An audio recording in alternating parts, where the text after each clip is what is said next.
Hi, we are live on my channel. My name is Sucharita and welcome back Rahul Desai. Rahul D as you're calling yourself today.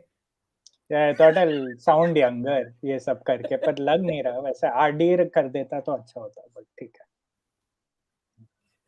So Rahul D and myself, Sucharita T, are back on my channel and we are live. I'm just double checking ki if this is yes, it's gone live already. So today we are talking about a है. bunch of things. बहुत दिनों के बाद हम मिल रहे हैं यहाँ पर YouTube पे और आज हम क्या-क्या बातें करने वाले हैं इसको दिखाते हैं बड़े स्क्रीन पर.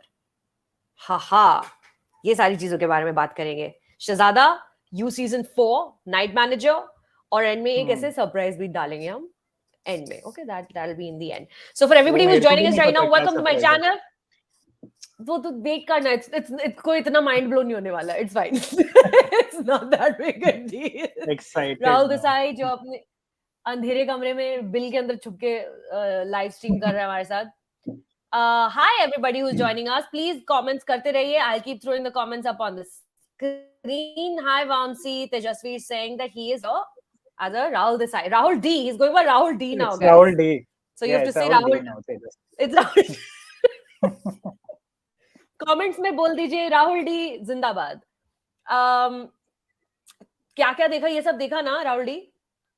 सब देखा इतने it looks so crowded like I got scared for a second के like 5 things we have to talk about then I just realized it's 3. Multi starrer. ये लाइव है. प्रशांत वर्मा पूछ रहे हैं लाइव है या रिकॉर्डिंग है. रिकॉर्डिंग होता है तो बहुत और पॉलिश्ड होता है. ये लाइव है इसलिए बकवास चल रही है. अभी 50 लोग आ गए. I'm waiting for more people to join. Okay, so let's start talking, Rahul. This week we're going to start with the Shehzada, the big Hindi release of the week. Initial thoughts. थे शक्ल पे आ गए initial thoughts, but थोड़े बोलते. May like good we are starting like we'll go in ascending order hopefully. But yeah, Shehzada was I had a very tough time watching it. We watched it together on Friday morning, and for some reason, it was one of. Normally, people say that it's easier to write like reviews of films you don't like. This was a little difficult, even though we had discussed कि 1 घंटे में खत्म कर देंगे because I hated the film. It was terrible. I wasn't entertained one bit. I did not smile throughout the film, as is the case mostly with a lot of Bollywood comedies. But मेरे को बहुत time लग गया लिखने में. For some reason, my mind wasn't there because I just sometimes you just don't want to write about certain things. Same. Your mind just stops. You're like, what happened? Why am I doing this? Yeah. And it happens a lot. I get it. And it shouldn't have happened last week because it wasn't a particularly difficult week as compared to we've had way worse weeks. We've been like war veterans most of the time. But Shehzada really like it was one of those films that just made me very sad about what I do. Oof. So that wasn't nice. And I mean, like I haven't liked Kartik Aaryan as an actor as much as you have over the years, and I was actually hoping that even if this is half as harmless as Bhool Bhulaiya 2, I will accept it. But it was actually absolute nonsense. Yeah, it was quite garbage. My soft corner for Kartik is only, okay, first of all, it comes from seeing an outsider, whatever, quote the story. Somebody, that whole story. But it's a true story. Like, there is no two ways about it. That we know now enough, you and I, having spent many years doing what we do, that the ranks are closed off to everyone. You are not allowed to enter. You're not allowed to do anything unless you're really scrappy. Very scrappy to make your way in. So the soft corner comes from that. And also, but I think with this film, he fell into the trap of doing the big superstar film, doing the film with the big set pieces and the fighting and the dancing and the heroine who's just there for the sake of being a heroine, which was very, very unfortunate that happened. The curse of us watching movies together continues, where every film that we end up watching together turns out to be a terrible, terrible fucking film.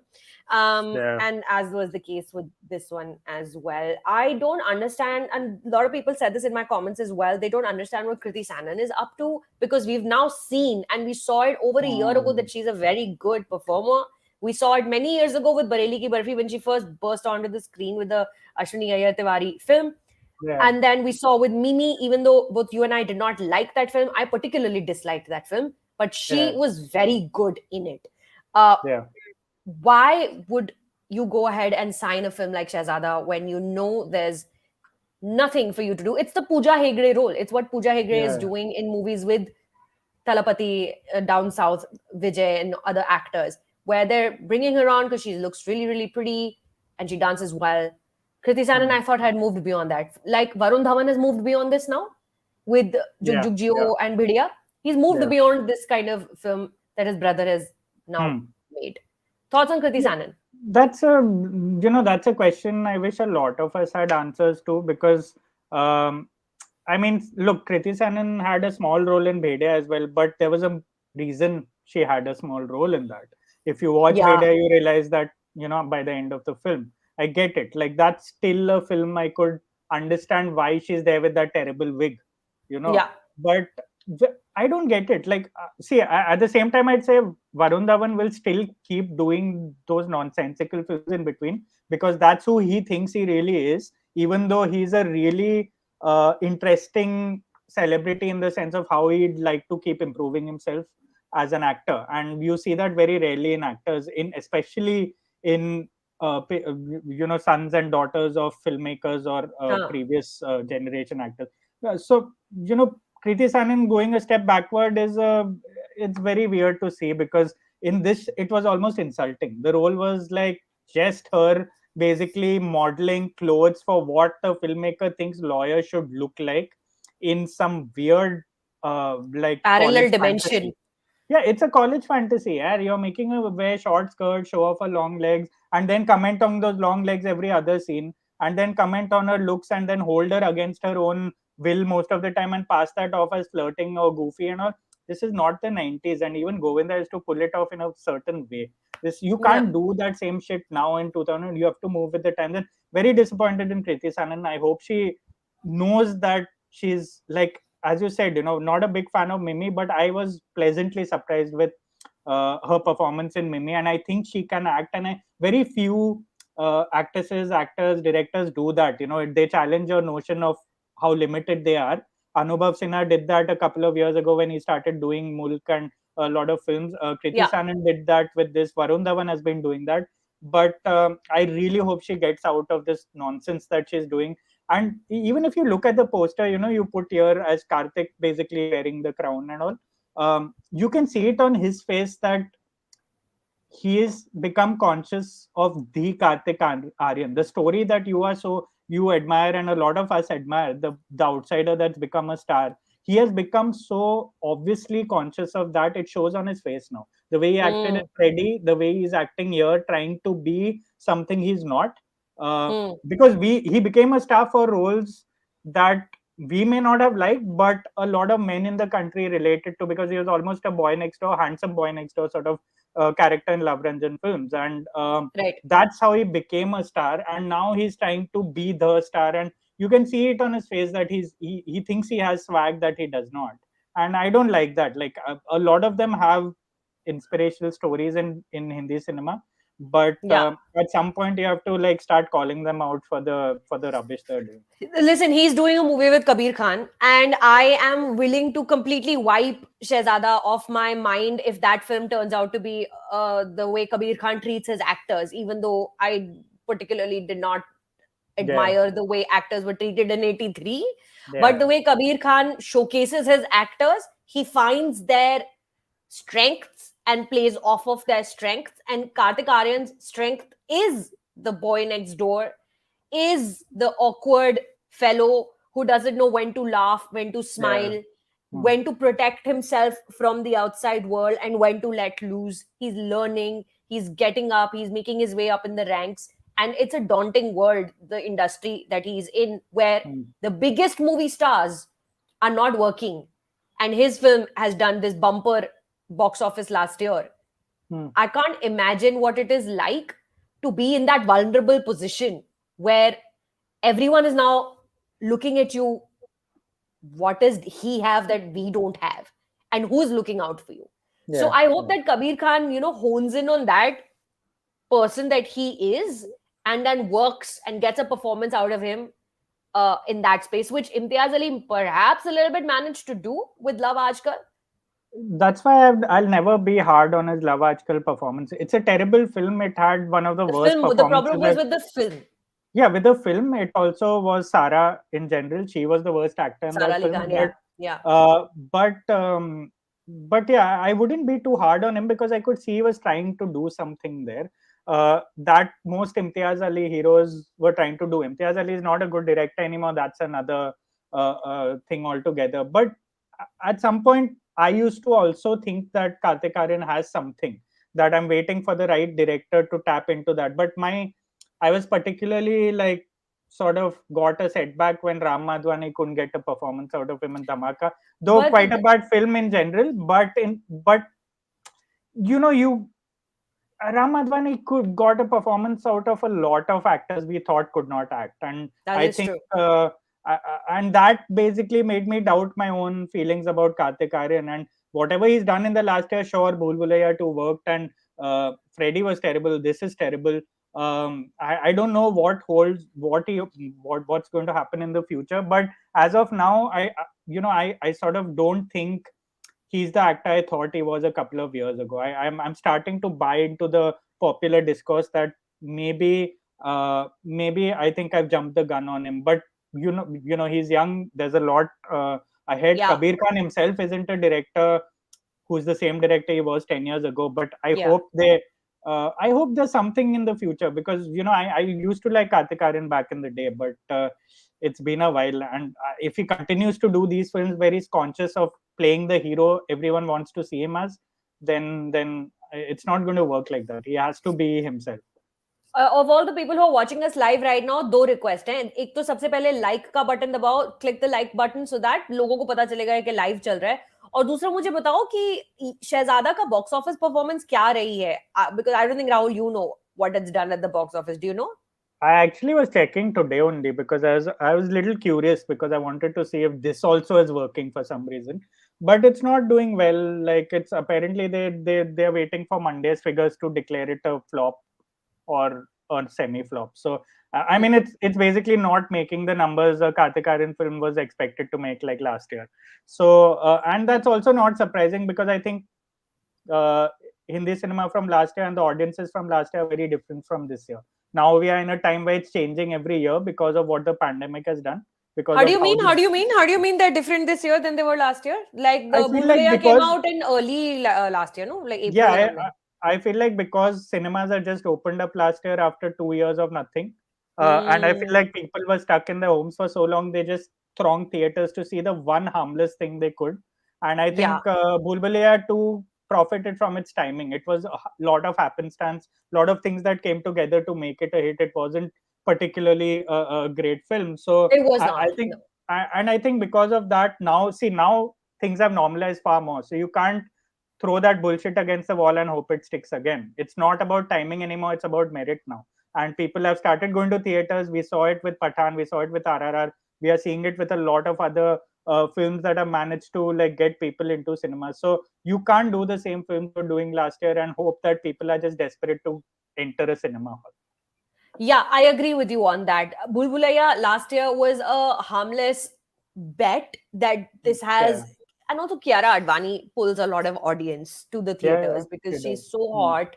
And I don't mean like a physical appearance, hot as in like, hot off the press. She pulls a lot of audience, her with Kartik, and it's a franchise film. It is a part 2 of a film that was hugely successful back in the day. It has the Preetham soundtrack that is... Already some songs are amazing. Neeraj Sridhar is coming back. And Neeraj Sridhar also did one song here, Character Deela, which people just rejected in the first instance. They were like, yeah, no, this is not going to work for us. So yeah, happenstance is the correct word for why Bhool Bhulaiya worked. It was not a phenomenal film, but it just arrived at the right time and it spoke to the right people and it touched the right chord in our hearts. It was exactly what we needed in that moment. A parade of good-looking actors and actresses performing, dancing for our entertainment and working hard at it. Shehzada is lazy.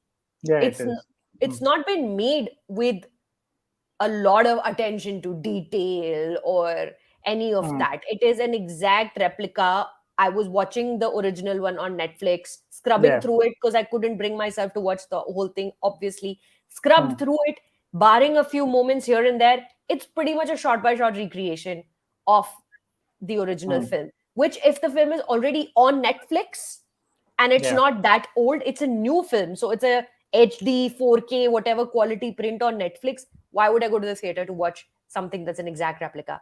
I also do believe that this was one of those pandemic decisions when you had to do things, and perhaps this was one of those things that got greenlit or whatever. But yes, possibly. I really don't think that something like this would happen again, but you never know. Yeah. Okay, so now I am going to read some comments. Akanksha says, went to see Jab We Met, saw Shehzada, and I was like, oh, I didn't know this film released. Thank God I watched Jab We Met. What a joy, na, Rahul, watching Jab We Met in the theaters again. Yeah, I know. I mean, I'm glad they are doing this whole re-release scene over the last month or so.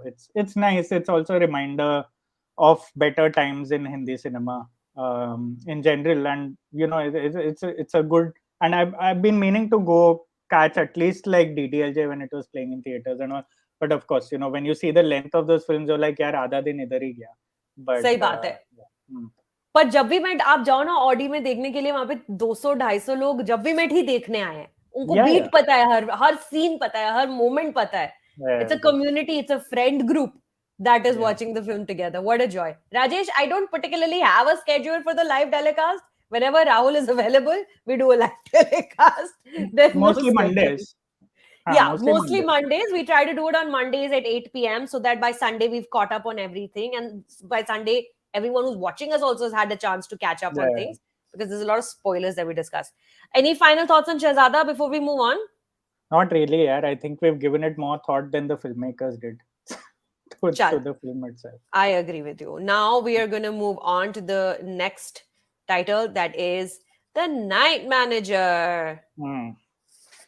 Night Manager, bata, initial thoughts. I think you should start with this. I'm more curious to know because this is the sort of middling show that even while you're watching, you don't know which side you're leaning. And I'm very curious to know what others thought of this. So middling is right. It's a very mid show. Having said that, it is also sometimes nice to watch something that is not particularly challenging, but it is well made. It is made with an effort. It is made with attention. It is made with a certain sincerity that the show has. It does not lack on sincerity in all the technical departments. In Shehzada, it was only Karthik who was making an effort. Nobody else was making any effort at all. Here, everyone seems to be firing on all guns with what they have. Aditya Roy Kapoor, I liked him in this very much. I'm not going to say it was a performance that matches that of Tom Hiddleston's, because even though I didn't particularly love the original Night Manager, Tom Hiddleston's always extremely watchable, lovable, and brilliant actor. One of the best I've seen in recent times. And I'm not just saying it because I think he's hot. And here I literally mean his physical appearance. But he's also, and when he's playing off of Hugh Laurie and Olivia Colman and Tom Hollander, fantastic. Aditya Roy Kapoor, in his limited abilities as an actor and a performer, was extremely watchable here. He's playing to his strengths. He knows he's got this physique. He's very good looking, very attractive, has a certain bit of that Ashiki vibe still that he has not been able to escape. Ashiki 2, Ye Jawani Hai Diwani, that vibe. So he plays off of that. Anil Kapoor is Anil Kapoor. He can do no wrong. He's always having fun, whether it is Raise 3 or Night Manager or Thar. He's having a blast. Love him. In fact, in scenes now, when Anil Kapoor is acting with an actor, I can see him act.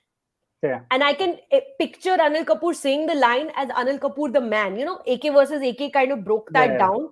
And I also was in one scene with him while shooting AK versus AK.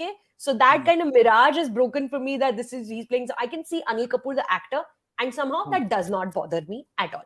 Mujhe koi problem nahi usse. Shobita Dulipala is great to watch. Tilottama Shom is such a phenomenal performer. I take no pride in admitting that I didn't know she was in the show until she comes onto the screen. I only realized that she's playing the detective, Olivia Colman's part, when she comes in that scene. I was like, oh, wait, why is she not on the posters? and then I tweeted about it and I put it up on my Instagram. Tilotma show was amazing. Hmm. So essentially, I don't have any problem with the show. Yeah. I am happy that I spent 4 hours of a day watching this like anti-spy show, because Hmm. we are so used to watching espionage dramas which are like Mission Majnu, patriotic, nationalistic, I will save everybody, Hmm. fight, guns. I don't think that Aditya Roy Kapoor holds a gun once, Yeah. so far at least. Yeah. So these are my initial thoughts. You tell me now. Both bol diya maine. Yes. So that's the thing. I feel like it's a sort of show that works. The parts are better than the whole. Like it's the performances, there's nothing wrong. The show itself, there's nothing wrong. Then what is wrong? Like, why am I not feeling what I should feel at the end of a good show, or what I regularly feel after, say, a Raj and DK show? So that I feel like a lot of it, like, of course, the performances, what you said about all of them, even holds true for me. But then I was still leaning towards underwhelming, mostly because a show like this should not technically be middling. I mean, it's very well crafted, sure, it's very slick, sure, but what it lacks really for me, first of all, I didn't like the original like I think you did. I am not a big fan. I thought it was very generic. Sure, very good looking. It sets out to do what it achieves. Yeah. It, No, I also thought it was generic. I wasn't a fan. I was yeah, like, very ठीक है, generic, and it's अच्छे fine. It's a actor good है. looking show about good looking people, and we've seen Yeah. the story 100 times before. It's nothing new. It's one of those sort of like, you know, almost like a James Bond ripoff, and which Yeah. is fine, which is nice to see in long form most of the time. But I guess what I was disappointed with in this particular show was that they lacked the cultural translation that I think the creator, who's Sandeep Modi, did very well with Arya, both of those seasons. Yes, yes, yes, yes, Um, yes. and I think if you can do it with a show like that, and I saw parts of the Dutch show Penosa on which Arya was based, and it looks, even though there are scenes that are very similar, it looks completely different. The context is very different. The Rajasthan setting, the mother, everything is, the characters have their own flavor. That was not there here. Here it's almost a scene to scene, moment to moment. I wouldn't say remake, but a translation in a sense.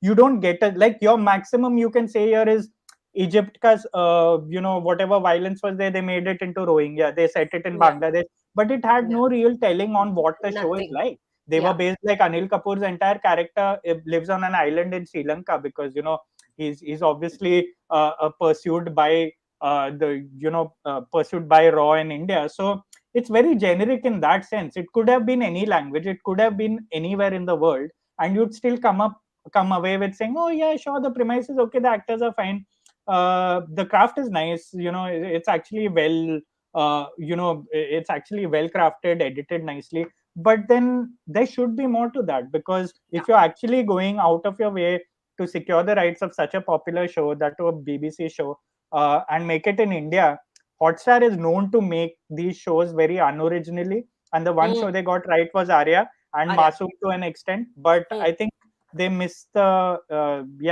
they sort of missed the bus with this one, because, and I know there are a couple of episodes left, that they only showed 4 episodes. I guess there are 2 episodes left.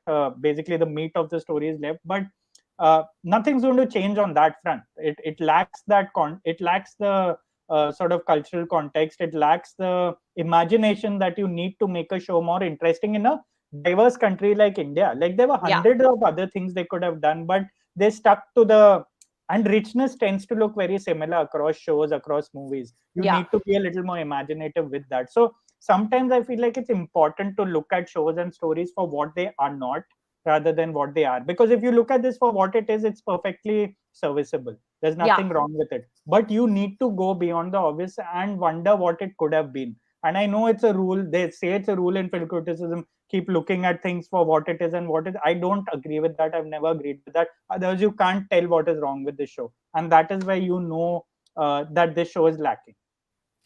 Shubham says that you are glowing. I don't see It's it not either. glowing. It's sunburn, because I swim. Look. तेरी शक्ल दिख नहीं रही है राहुल, बहुत अंधेरे में बैठा हुआ है. शुभम को दिख गई है, बहुत पारखी नजर. Well done. Manan is saying yes, exactly. The cultural adaptation was off with an exclamation point. That's it. Rahul hits the nail. I couldn't point finger as to why it didn't work. This is why, Manan, you should read Rahul Desai's reviews and watch my reviews and find film critics that speak to you in a manner that you perhaps don't have words for yourself.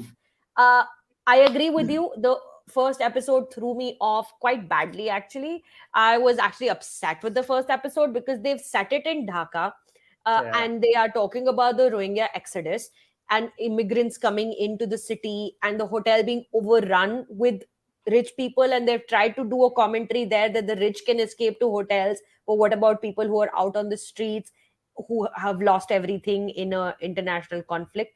But then that thread is not pulled at all, which feels like, why do this then, right? Why not have an imaginary or a make believe crisis that you start your show off with? You want to start your show off on a platform that's going to grab everyone's attention, but then when you introduce the villain, and the villain has nothing to do with the conflict that you're establishing in the initial sequences in part 1 of your show, that threw me off. Why is Shelly Rungta a weapons dealer, but he's not supplying weapons to the conflict that's going on outside? Because that is the thing that tugs at your heart, right? That he's on the face of it, this philanthropist businessman, but he's the one who's responsible for the genocide that's unfolding outside. He's fanning those flames, which the show is not bold enough to go into. It also is an ongoing crisis, the Rohingya exodus, the crisis of the whole situation. And to me, it felt like a little bit exploitative to take that and start off your spy thriller on that note. So I agree with you there. And then aage jaake, I was disappointed that they didn't give Sobita anything to do. She appears at the Shimla Wildflower Hotel and she just sprawls in front of the fire, which was a little off. And I figured maybe they're going to now show us a character who has some darkness in her life. So she really doesn't care what people think of her and how she presents herself to the world. She knows she's very attractive. So she can start taking a bath in the middle of the room if she wants to. And she can sprawl herself in front of a fireplace at the reception if she wants to. We get to know nothing about her. I don't recall if Elizabeth Debicki's character was also not explored in the original. I don't remember. But I would have liked to see connect with the character a little bit more. Tilotma Shroom is amazing, as she always is. Last we saw her in the OTT space in Telecrime Season 2. Has there been anything else that she's done in the middle since Telecrime 2 and this? No, I don't think so. Okay. Rajesh is saying, please schedule properly and announce. Not weekly, maybe fortnightly, so we can watch. Have to leave. Good work. Thank you, Rajesh. The video is still going to be on my YouTube channel, so you can, even if you miss it, you can come back to the channel and watch it. Let's see what else we've got. Original के बारे में बात करते हैं थोड़ी. यहाँ पर ये है Olivia Colman, Tom Hollander, Elizabeth Debicki, who I know you like very much, Tom Hiddleston, who I am married to, and Hugh Laurie, who I'm not married to, but I like very much also. Original, did you watch it when it first released and took the whole world by storm? I watched it much later. In fact, like till I started watching the Hotstar one. When I started watching it, I was under the impression I hadn't seen the original. But then when I started watching it, I was like, of course I had seen it and I didn't like it. And that's why, I've forgotten most of it. But I do remember very, very clearly watching the original just a couple of years ago during the pandemic, I think. And trying to see what the hype is about, because everyone was talking about this one for a long time when it released. So I finally ended up watching it, was not impressed at all. Of course, the performers are another matter, but then again, I thought most of them could have sleepwalked through these roles. So it's one of those shows that, sure, it's something. Spy thrillers, espionage thrillers are always fun to watch. No matter where you set it in, and if you are even a half decent filmmaker, because there's no real plot to speak of most of the time. It's more or less the same thing. You're a mole in you're trying to infiltrate some organization or the other. So it's really about the context. It's about the setting. It's about how innovative you want to get with it. Like the whole Rohingya thing, as you mentioned, was exploitative. Also, I get that you're not able to set it in an Indian context because of the times we live in. You can't be as brave as you Then want to, so make you keep, something up. yeah, then make something up, or you keep choosing Bangladesh or Sri Lanka or Pakistan to, like Bangladesh. Hansal Mehta's recent film Faraz was based there, but it was on an actual conflict that happened, and the entire film was based on that. So I get it, and there was still Yeah. commentary on India in that. But here, no good reason really, and we Yeah. are not going to be given an answer in the next two episodes because we know what's going to happen. We've seen the original, so it's just, it's one of those things where I really wish that they had taken more of a risk. And knowing the people who made the series, I expected better. So I guess that's Sandeep where Modi. I Yeah. think, yeah, most of my disappointment stems from that. But if you look at it, if you watch it without having watched Night Manager, and if you just watch it for the heck of it, it's perfectly okay. Yeah, There's it's nothing wrong with perfectly acceptable. There's nothing wrong with spending 4 hours watching it. It's not it. going to change your life in any way, shape, or form. Everybody's really good looking. Everybody's having a good time. Anil Kapoor's wearing the most flamboyant shirts, which I Yeah. love. His beach style is uh, fantastic. And he's always a joy to watch on the screen. But yeah, again, if Hmm. I hadn't watched this show, whatever. Yeah. It would have Hmm. been like whatever. All right. Atman is saying my only problem is when you're adapting the show, at least change the dialogue to more regional. This was just copied and disappointed. Can be forgiven just for having Tilotama. Yeah, I agree Fair, with you. fair, fair comment, because Tilotama can rescue most films and shows she's in single-handedly, but it shouldn't be falling on a talented actor. Like it should Yeah. be, there should be more to that than like just depending on Anil Kapoor or Tilotama to like get you through. And they are very watchable. Like Anil Kapoor Yeah. is always watchable, so is Tilotama. But you should as a viewer start demanding for more, and then you'll know what is, say, not working for you in some shows. OD is saying, didn't see the original, probably don't want to as I'm already sold to the adaptation. For me, Tilotma Shrum is such a massive actor. She's powerful, the only one with a clear detailing on character. Speaking of detailing, when she arrives in Sri Lanka and you realize that she's pregnant, her face is fully sunburnt. Like Yeah. her face is like your face right now, but worse. And I was like, what a great touch, yeah. Just what Yeah. a great touch that her face is sunburnt. Like for an actor, to let go of all vanity, I enjoy Yeah. watching that very much. Rajshri Deshpande did that in the excellent performance she gave in Trial by Fire. Let's go Hmm. of all vanity. Abhay Deol, you still feel a little bit like he's being Abhay Deol, the good-looking man, but Yeah. Rajshri Deshpande is zero vanity. With Tilotma Shrum again here. And yeah, like detailing to her character. I don't know if this was her own note or if these are Hmm. notes that she got from the director.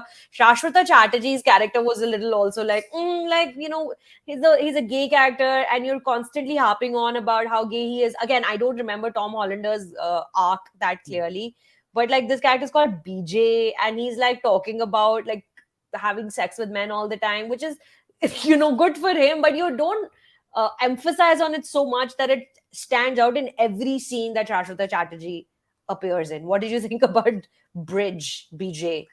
Yeah, it's not the most subtle character. I still think Shashwata did more with it than most actors might have. Like, Would have. and he's sort of made a career out of playing creepy people in Hindi films. Yeah. And except for the one father he played in Jagga Jasoos, which worked also because it was the first time he wasn't creepy. So Yeah. so I think he does a good job. Like Tom Hollander was excellent in that, and it's pretty much what he did in White Lotus later as well. Like Exactly. Yeah. and so yeah, so Shashwata is still, I mean, I would still take him as this extravagant, flamboyant gay character who is actually, very annoying most of the time because he's always Yeah. just showing up and Yeah. taunting like the Aditya Roy Kapoor character most of the time. So I guess it's okay. Like I'm not like again, I wouldn't say there's anything wrong with his performance or anything, but it's just the show that doesn't really give us much of a chance to read more into these characters, because except for the Tilotama character, which also sort of conceals more than it reveals, I don't think we know anything about any human in this show. And Yeah. that's a lot. Like you only know Aditya Roy Kapoor, the Shan Sen Gupta is from the Navy and he has a murky past, and that's it. And it's difficult to Also, invest. how do you know he's from the Navy? Because one day he opens his drawer and a photo of him in his Navy uniform is sitting Yeah, very prettily on top of the materials inside the drawer. And I was like, guys, yeah, come on. You're better than yeah. this. So I mean, I think the writing could have done far more than what we saw. ठीक है, chalo. So this is our thoughts about the Night Manager, and moving on to the next one, You. Before we start talking about You season 4, everybody who's watching, and we have nearly 200 people watching us right now. Oh Yay! wow, 200 is great. Please, I know 200 is great, right? So nearly Hmm. 200 people watching us right now, because Rahul तो बहुत दिनों के बाद आया है आज channel पर, तो बहुत खुश है लोग. प्लीज लाइक कीजिए स्ट्रीम को. If you click the like button जो बिल्कुल इस स्ट्रीम के नीचे है, थम्स अप वाला बटन, तो फिर और लोगों को पता चलेगा कि ये स्ट्रीम चल रही है और लोग हमारी स्ट्रीम से जुड़ेंगे. इससे पहले कि हम आगे बढ़े, शोएब अमान का दिमाग खराब हो गया मैसेज कर करके. उसने ये मैसेज 50 बार भेज दिया. शोएब तूने अभी एक बार और भेजा ना, मैं तेरे को टाइम आउट में डाल दूंगी. Hi Sucharita ma'am, Rahul sir, hope you are doing well. I have watched season 4. You, I'm assuming that's what he's talking about, on Netflix, and I loved who done it type treatment they given to this season. Sohaib Aman, yes, we are going to start talking about the show now, but you have to stop sending the same text over and over again, because otherwise I'm going to put you in timeout. Okay, stop it. All right. So now for people who want to talk about You, Rahul, this one you start first. Shuru kar. So I'm a big fan of You as a series in general. Like right from the beginning, I've been really following. I don't care about the discourse out there. I think people are not getting it. You may want to. I mean, sure, we live in this era, and sure, it's so easy to cancel stories like this. But I think this is it's just one of the most enduring and smartest written shows I've seen in recent memory, because it's actually almost mocking or like sort of scoffing at the people who keep getting offended by shows like this. And I think it's very smart. And it's constantly cautionary. It's never endorsing Yeah, of Penn it's Badgley's character. It's constantly yeah. cautionary. And it's one of the greatest voiceovers in modern cinema. Like it's Oof. also like it's just the voice of the mind is overdone to death in cinema. But I think the way Penn Badgley does it and the way he speaks to him, he's deluded. There's no like turning away from that. And he's just too smart for his own good, and he thinks and I find it so amusing that he's one of the most prolific readers in one of the in stories, because I myself am not a reader, but the readers I know tend to be oversmart a lot, and I keep taunting them about that. And I love that they've turned a reader into a psychopath here. So, like, no, I mean, no comment. I didn't say that, but it is what it is. So, but Rahul D throwing some shade. Yeah, and so season 4, I thought was honestly after season 3, I was like, now what direction? वापस वही करेंगे, वापस एक और लड़की के पीछे पड़ेगा, वापस यही होगा. Where can it go from here? I found it very interesting that they took this direction, because first of all, it really amplifies his status as the snobbish reader, because he and we are going to talk about spoilers here and all, but and the whodunit that he's trapped in, eventually he's at the mercy of a writer at the end of it, and I find that very interesting. So I wasn't a big fan of the whodunit that Wednesday used, that Netflix series which everyone has watched in this world. I didn't like the fact that they put the Addams family in the whodunit context, but I love the fact that they put someone like Joe, who is a reader who never wrote himself but thinks he's this armchair writer himself, put him in the middle of a whodunit in London, which is the biggest cliche ever. And basically had him look down on it, saying, "Oh God, I'm caught in the lowest form of literature. I'm trapped." And trust him to say that when his life is at stake, but his problem is that he's trapped in a whodunit. And I love that about Joe. And I think it was like it had its ups and downs this season, but I think overall, I think it was the best possible direction it could take. I have a completely different opposite opinion of the show than you. Because I did not enjoy this season beyond the kitschy, campy, whodunitness of it. Like I couldn't connect with this season. Everything kept feeling like a force fit. All the characters felt like caricatures. They felt not real people. One of the reasons why I loved the first 3 seasons and even the third season, which was a little kind of rocky, but kept sucking me back in was because you get to know about the characters, and slowly, gradually, you find out that they have their own issues and they have their own pasts, and nothing is as it seems. And then, all of this comes out when they get trapped in the murder basement in the white cage. So all their truths then come out when they are left alone with their own thoughts in a transparent cage where everyone can see them, and they are. So I like that aspect of it, which is entirely missing in this one, at least. Now the teaser has come for the next remaining episodes, which are going to come in March. Thankfully, we're not waiting too much longer, so we're going to watch the remaining episodes in March. So the teaser, apparently, Love is back, his old wife from the previous season. Have you watched the teaser? No, I haven't watched the teaser, and that is quite a shock to know that Love is back. But hopefully, it's like some flashback or something. So yeah, exactly. So Reese is doing this whole thing. The politician who's running for mayor is like, I wanted this and I wanted that, and now I'm gonna get you to. So basically, all that shit is going on, and in the end, you hear "Hi, love," and then camera pans, and then she's sitting there inside the murder cage. So now I don't know if this is a flashback or if it's him dreaming or whatever, or if she's actually escaped the fire from the last season and she's come back. You never know. I don't know. Now my other problem with this season was that the character's central thing is that he finds women to obsess over, and he can't help himself, and he convinces himself that he's in love with them and he's protecting them from the world, whereas in reality, until he meets Love, who's also as obsessive as he is obsessing to the extent of causing them to lose their lives. Here he moves to Paris. We were promised in the end of the last season that he's moved to Paris because he's obsessing over another girl, which is a promise that is entirely squandered. The show does not deliver on that. I was hoping that he's gone to London undercover as a professor, new identity, and he's going to find that girl, and we're going to see that cat and mouse, if I may put it as crudely, see the cat and mouse between them. But that never happens. I don't know if is she going to come back? No, but it was resolved in a flashback, right? Like when in the beginning, which felt like a cop out, no? It felt like a total cop out. Yeah, like the thing is, I was actually worried that they would go in that direction only. I was like, oh shit, it's going to become repetitive. I don't want to see him just chase another girl in a new continent. Like, I want more than that. So I found it interesting that they just like threw her away because she just ran away. He refused to kill her, and he was like, okay, like an addict who says enough. He just was like, okay, I'm taking a vacation. I'm going to be this professor. And which I thought was great because professors turn out to be predators most of the time, and I thought that entire sort of commentary on him being an academics was very smart as well. But I thought it was a nice thing to do because it sort of confronts our expectations about you and tells us that okay, there are different directions, and that's why I feel like everyone was a caricature in this, because he's actually stuck in a world where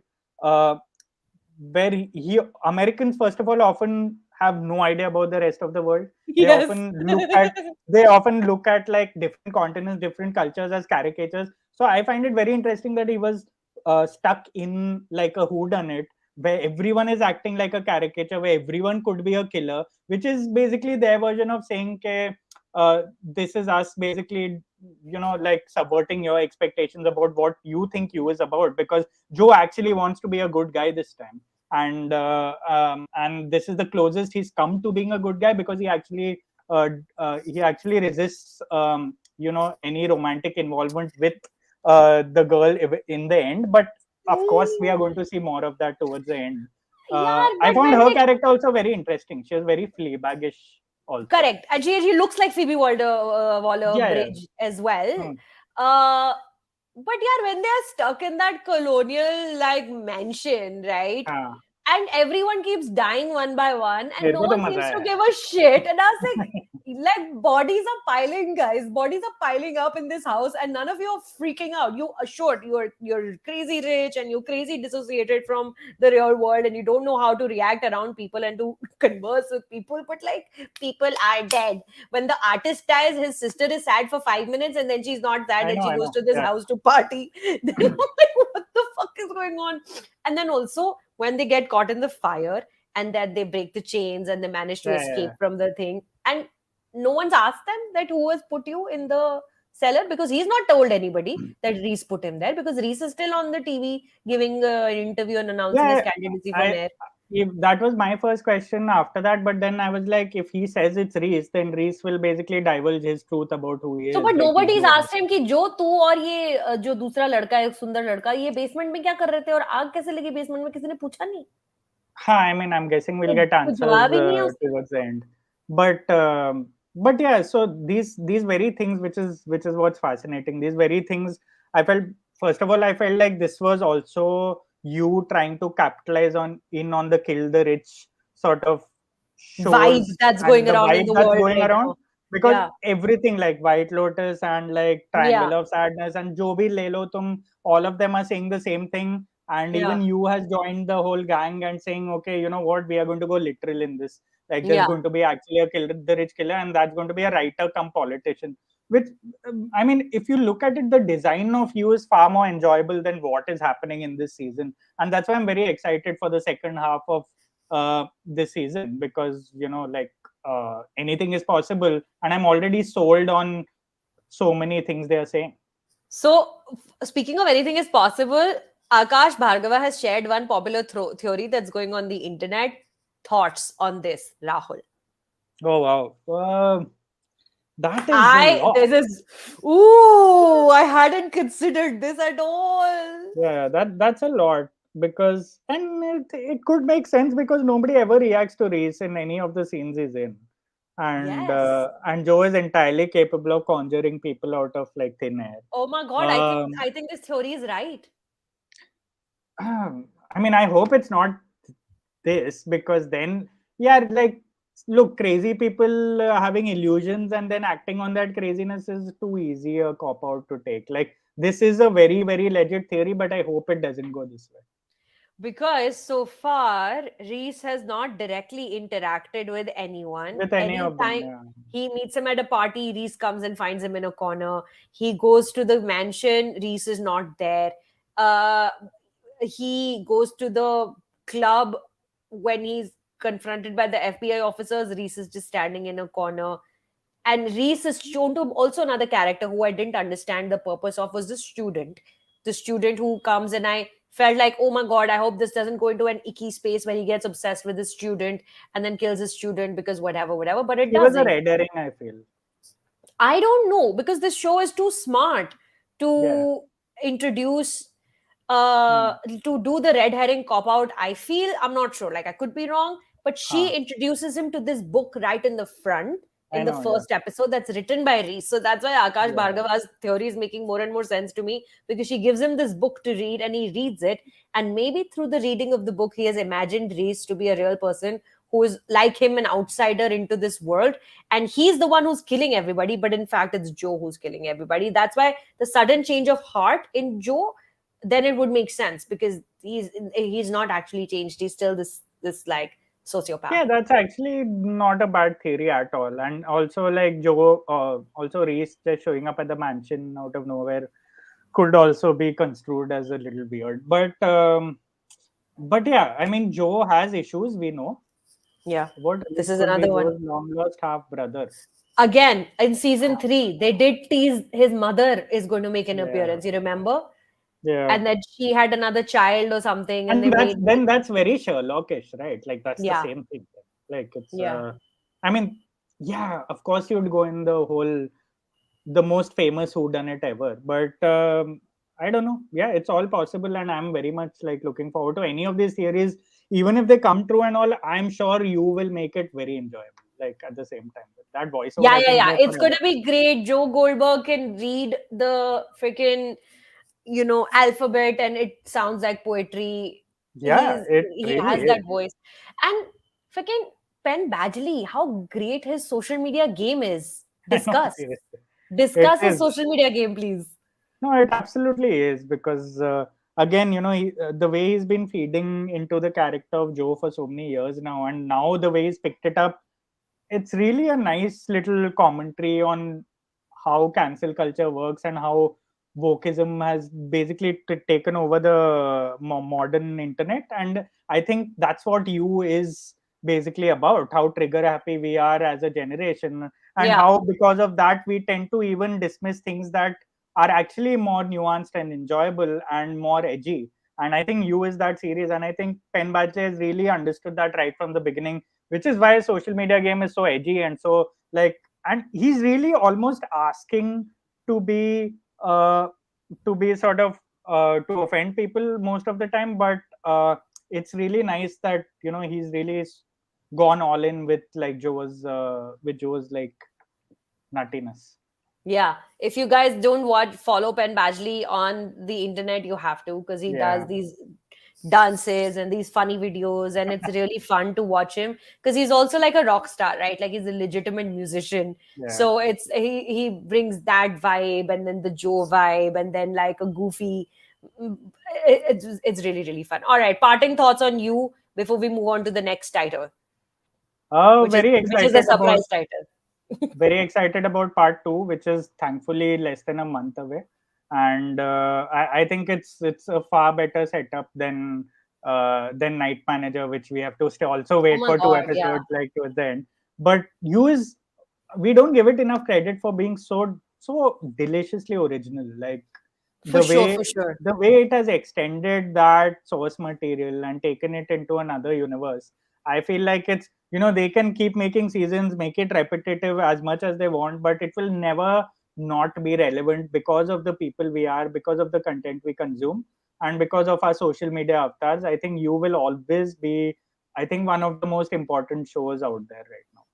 Yeah, same thoughts. I think it's a deviously original show. It's constantly exploring what is going on in the world in a very fun tone. Constantly, it is not heavy-handed. It doesn't take itself seriously while being a show about a sociopathic murderer, a serial killer who changes his identities constantly. The show still remains not heavy-handed, and it could easily become heavy-handed because this guy is now an English professor in London.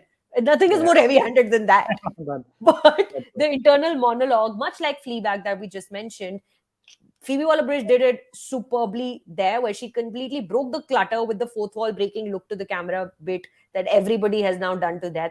But she broke the clutter. She did it in a fashion that nobody else was doing. And here again, they've used the internal monologue in a fashion that no one else is doing. And they've managed to keep up the point of having that internal monologue. It doesn't feel pointless anymore. It doesn't feel like abhi ho gaya, abhi band kar isko. Nahi. When the internal monologue comes on is when the story moves forward, and not in a lame, crutchy fashion. They're not using the internal monologue as a crutch. They're using it as a plot device, which is so difficult to do, but they do it really, really well. So that is my parting thoughts. Everybody who's watching us, all 200 of you, please click the like button. And if you're new to the channel, I'm Sucharita. This is Rahul D. We do these live streams occasionally on Monday evenings when we've had a chance to watch everything. हम सब कुछ देख के Monday को आके यहाँ पे बात करते हैं. और भाई कौन कौन है यहाँ पर, सब लाइक कर दो स्ट्रीम को, जिससे कि सबको पता चल जाएगा कि ये स्ट्रीम हो रही है. Now, for the last part of this conversation, we're going to have a surprise discussion on Pathaan. Oh, of course. You can't run too far away from Pathaan, can you? You really can't, yaar. Because when I wanted to do this live stream with you, तूने तब पठान देखी थी, and you hadn't really initially written your thoughts about it. Yeah, which is of course fair. You want to get that out of your system first, and then you want to sit down and discuss something. So let us do a brief discussion of Pathaan, everybody. Surprise! जो पठान के बारे में बात करना चाहता है, please बने रहे हमारे साथ. हम थोड़ी सी डिस्कशन इस पे करेंगे. बताओ भाई, Rahul Desai. Yeah, I watched it. I watched it after the hype. I was not in town when it released. I came back and watched it. मेरे को तो बहुत मजा आया. Like, I mean, मजा आया when I say that, I'm not saying it's a good film. I think it is again one of those things where all the factors sort of come together and make the story bigger than the film. And the story is what? The comeback of Shah Rukh Khan. It is also a Yash Raj action film, which is one of the only genres they do well. Yes. And all those factors, the timing, especially with what's gone down with Shah Rukh in the last couple of years, it's all sort of come together and sort of exploded in our faces in the form of Pathaan. And Pathaan is not the film so much as the narrative. And for me, the narrative is one of the best things in the last 10 years. And like the lead up to Pathaan, the film itself, the way it sort of merges the real life and real life Shah Rukh. Very enjoyable spy saga on its own, very silly, very smart at the same time. It's what I felt after watching War as well. So I'm glad that it's a shared spy universe. It's good to see Shah Rukh back playing a character. First of all, playing his first all-out action character, but also playing it in a way that's so quintessentially Shah Rukh, like doing it his own way, Yes. not doing it the Salman way, not doing it the Tiger way, not doing it the Ritik way, but doing it the Shah Rukh way, which is a little goofy, a little beta male, a little like Yes. romantic at the same time, and a little not in control of what he's doing. And he's not afraid to do that. And I really, I admire that. And it's not so much of a performance, but I think it's very much a reminder that he's that he's still around, basically. See what a Cotton 2 has to say, Rahul. This is coming from someone's deep emotions. इस Friday को देसाई को Indian movie पसंद आती है, उस Friday बारिश होती है. Yeah, nicely put though. Very, very nicely put. But like, look at Shah Rukh Khan in this picture. Okay, let's take a look at his face here. This is not the Shah Rukh Khan we know. This is not the Shah Rukh Khan we have known all these years. This is not the Shah Rukh Khan we have had any sort of relationship with. He has presented to us a new man. And I'm only talking about the film. I'm not talking about his off-screen persona, which still remains the same affable, kind of likable, lovable, funny, goofy, very intelligent man, well-spoken man. But this Shah Rukh Khan that he's presented, we've never seen before. So for me, it felt like watching, even though I was there for my love for Shah Rukh and my love for like a big, Bollywood action film, I felt like I was watching a different guy. Not great actor, but a great performer. And who has such a magnetic personality, charisma, that he holds the whole scene together, the landscape, the actors, the dialogue, song sequences, everything just revolves around him. He's the son of this solar system, that's Pathaan. And he actually did feel like he was the son of the solar system because he's like radiating so much energy constantly throughout the film. I went on and watched it first day first show because Yash Raj movies don't have preview screenings. It's a thing that they have. First day first show, I was in Delhi. You could feel the energy in the auditorium. And you and I, sometimes when we go watch Friday morning shows, unless it's a really big blockbuster, that energy is not there in the morning shows. The most thanda time to watch a film is a Friday morning show. But for Pathaan, the cashier behind the popcorn counter, the guys ushering you to your seat, everyone was just beaming. Everyone was happy that people have come back to the theaters, watched it in the PVR in Connaught Place, to watch a Shah Rukh Khan big blockbuster film. And obviously they could perhaps sense that this is going to make them money, and this is going to run, and this, it's the collective joy of everyone. It's a win-win for everybody. So for me also, it was never a film. It was never a movie. It was just the legend of Shah Rukh Khan. But that works out because this film, like I said in my review as well, exists only to serve the legend of Shah Rukh Khan, to remind you that he's still around. The opening scene में क्या हो रहा है? शाहरुख की entrance, किसी entrance में होता है कि हीरो पिट रहा है फर्स्ट सीन में? कहीं नहीं होता. वो पिटता है, खून निकलता है, गिरता है, चोट लगती है, फिर वो उठ के सबको मार देता है. Because he's like, you can beat me down, but you cannot kill me. I'm back and I'm here to stay. And the film ends on that same note when he's sitting with Salman Khan and saying that we cannot hand this over to the young ones. We've got to do this. We are old. It's true. हम गोली खा के ibuprofen खा के करेंगे, पर करना हमें पड़ेगा, अभी कोई ready नहीं आ गया. So the film starts on that note as well, that you can beat me and hit me, but I will come back, and then ends on the same note as well. So the film serves the legend of Shah Rukh Khan, but it works out because through this film, Shah Rukh Khan is only serving his fans. He's talking directly to his fans in this film that this is for you. watch, entertain, be entertained, enjoy, and he's perhaps making up for the last four films that he's done, Yeah, which no. were also a long time ago. But Zero, Harry Met Sejal, Hmm. um, what were the other films that did Shah Rukh Khan isse ulta jaye chronologically to? I think Rise was there as well. Yeah. Yeah. So yeah, Yeah, I mean, it wasn't a good decade. He tried a few things, they didn't stick. Like Fan should have worked, it didn't work.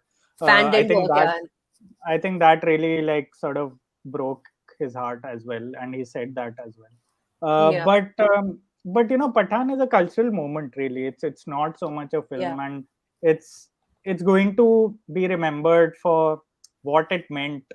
Um, to the people. Like, I'm not a big fan of these fan service films when superstars start like only catering to their fans and only making films for them. Salman has been doing that for years. Yeah. But I think if there was ever a time to do it, I think it was now, because Shah Rukh Khan catering to his fans right now is actually a powerful political statement too.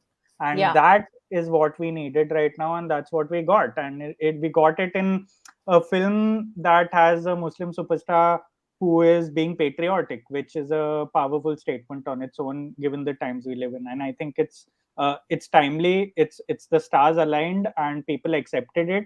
And I was worried that they wouldn't, and they did. And that's it. And it's a very gentle kind of patriotism compared to the kind of nonsense we've been seeing in the last 5 or 6 years. So I guess, and Charuk represents that gentleness, that lack of aggression, as in that kind of masculinity he represents. He's represented it since the 90s, and I think he's very much brought it into his action avatar, and that has what has worked with people, and I'm very glad it has, because I didn't expect it. I didn't see this coming, and it's one of the most pleasant surprises like in Hindi cinema in recent memory. And props to Siddharth Anand for making sure that it happens, for taking Yeah. on the burden of bringing a Shah Rukh Khan film back to the theaters after so many years.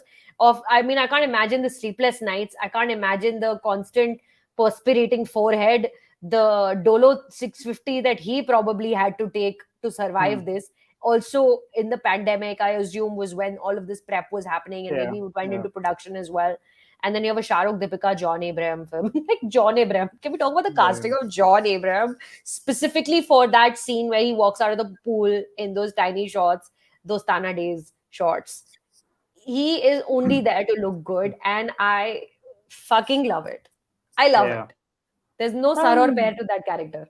yeah, no, totally. I also like his career coming like full circle from Doom, which I thought he was a great villain in, For because he's just sure. doing what he was hired to do, which was ride bikes and just marrow dialogues. And he's doing the same thing here. He's looking good, and just like those one-liners, he's getting the better lines.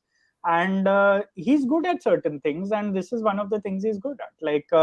And the casting is really meta and nice, because he's been doing a lot of these nonsensical nationalistic dramas in the last five Yes, years, yeah. and he's become the action star that Pathaan is the antidote to. So I think it was a nice decision on his part to play this role as well, though I don't think he deliberately did it.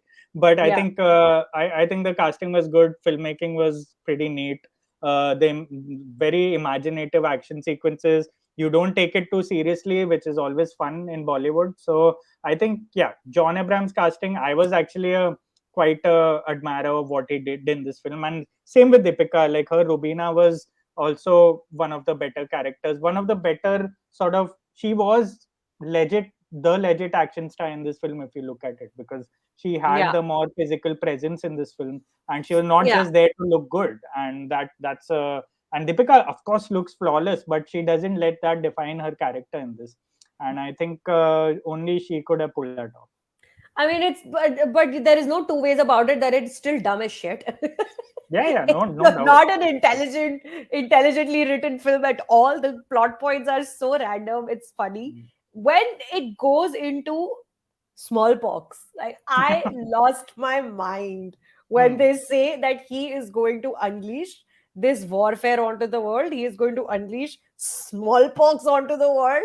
And then in one sequence, everybody gets smallpox and dies, or whatever the variation of smallpox that he has created, gets it and dies in 5 minutes. I was like, this is now, this has ceased to be a film, and I cannot possibly review it as a film.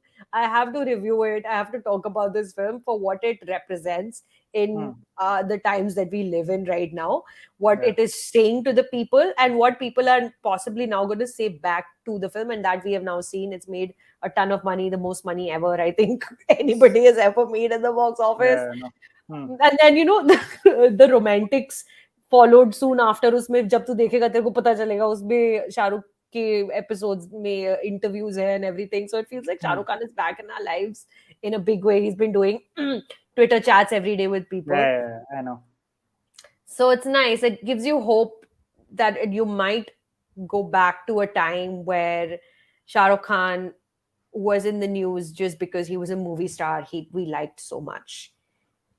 That is the joy that Shah Rukh brings to your lives, and not because of other unsavory things that have happened in his personal life in the last 1 year, Yeah, it's as simple as that, really. And like, it's better if more people acknowledge the context around the film, because otherwise, as you said, it's a dumb film. It's fun, and it doesn't take itself too seriously.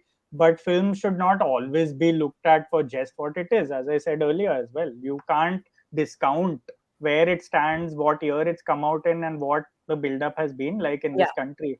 And this is why it's such an important moment, and this is why Pathaan earned 1,000 crores, because people may not have subconsciously realized it, but they have consumed a certain kind of entertainment in the last 8 years or 9 years, and now they are a little tired of it themselves, which is what the box office collections also say, and which is always a good sign, because I'm all for change, and Hindi cinema needed some kind of direction. I'm not saying that make films like Pathaan only all the time, because that is pretty mediocre. It will get old very fast. Yeah, it will get old very fast.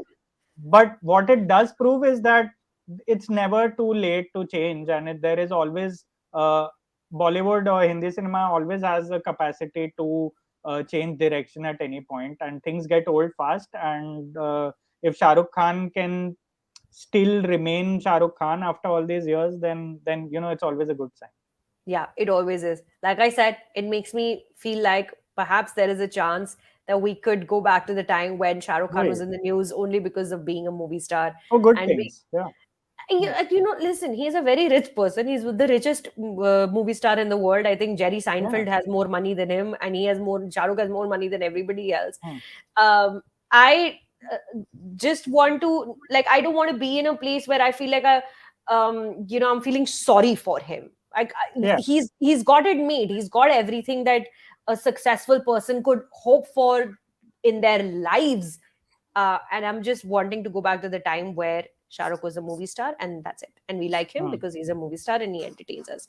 All right, so that was it. Everybody who's watching us, thank you. 200 लोग अभी भी हमारे साथ बने हैं. This has been our most successful live stream. So fun. That's good. Then I should be absent more often. बहुत चपेड़े पड़ेंगे तेरे को. But please, before you're being the Shah Rukh Khan of film critics, na? Keep them waiting. Keep them waiting. पर मुझे ये बता, for everybody who's watching us right now, where can we read you and find your latest works?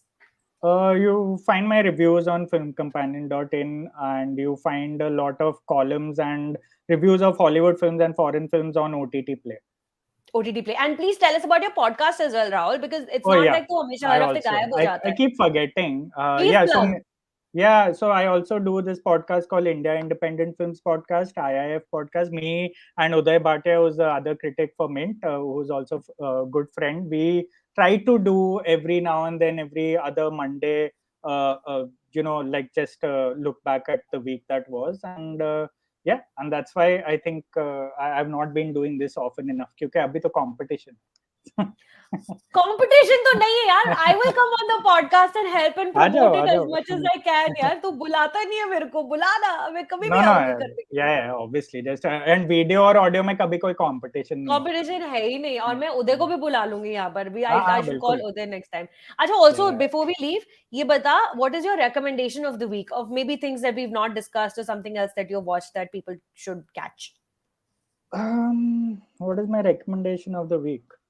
I haven't watched a lot of new stuff lately, but because time ही नहीं है. But I think I would recommend. I don't know. Yeah. Tomorrow, you go with it first. Then. My recommendation is Dhui. It's just released on Mubi. Ajal Mishra's second film. First film गामक घर. अभी वो movie से चली गई है. गामक घर अभी उतर गई है पिछले हफ्ते. और धुई उनकी अगली फिल्म अभी रिलीज हुई है. 50 मिनट की फीचर फिल्म है दोस्तों. अगर तुमने गामक घर देखी है तो ये तो बहुत ही बढ़िया पिक्चर है. बहुत ब्यूटीफुल फॉलो अप है. जरूर देखिए.